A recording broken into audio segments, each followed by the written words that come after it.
Acts 12. The message. Peter under heavy guard. That's when King Herod got it into his head to go after some of the church members. He murdered James, John's brother. When he saw how much it raised his popularity ratings with the Jews, he arrested Peter.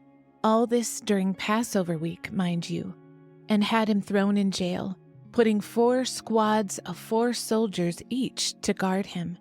He was planning a public lynching after Passover. All the time that Peter was under heavy guard in the jailhouse, the church prayed for him most strenuously. Then, the time came for Herod to bring him out for the kill. That night, even though shackled by 2 soldiers, one on either side, Peter slept like a baby, and there were guards at the door, keeping their eyes on the place. Herod was taking no chances. Suddenly, there was an angel at his side, and light flooded the room. The angel shook Peter and got him up. "Hurry."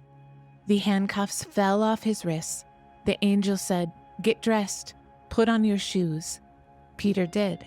Then, "Grab your coat and let's get out of here." Peter followed him, but didn't believe it was really an angel. He thought he was dreaming.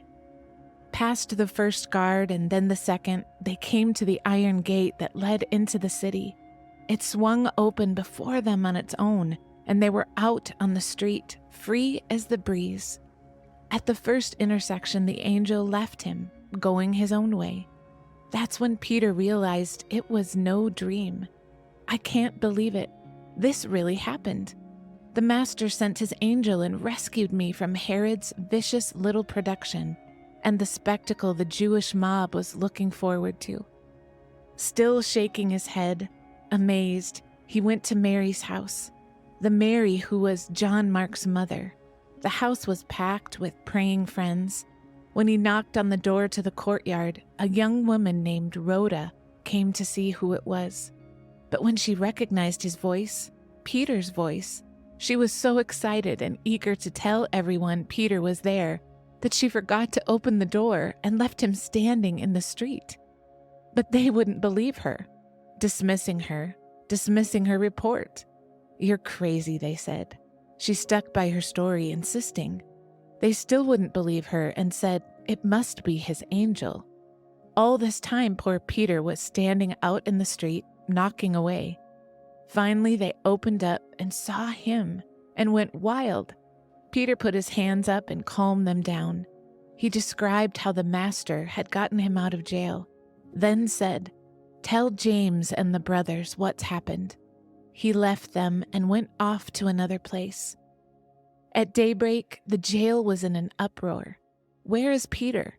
What's happened to Peter?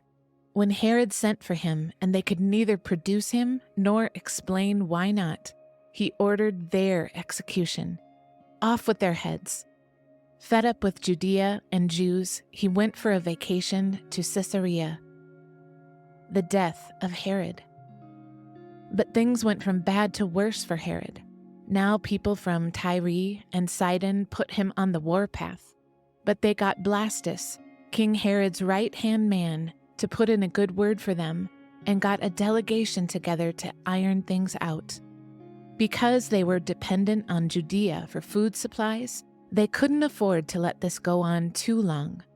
On the day set for their meeting, Herod, robed in pomposity, took his place on the throne and regaled them with a lot of hot air.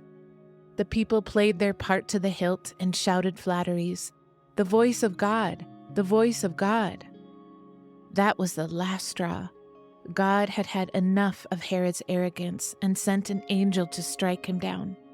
Herod had given God no credit for anything. Down he went. Rotten to the core, a maggoty old man if there ever was one. He died. Meanwhile, the ministry of God's word grew by leaps and bounds. Barnabas and Saul, once they had delivered the relief offering to the church in Jerusalem, went back to Antioch. This time they took John with them, the one they called Mark.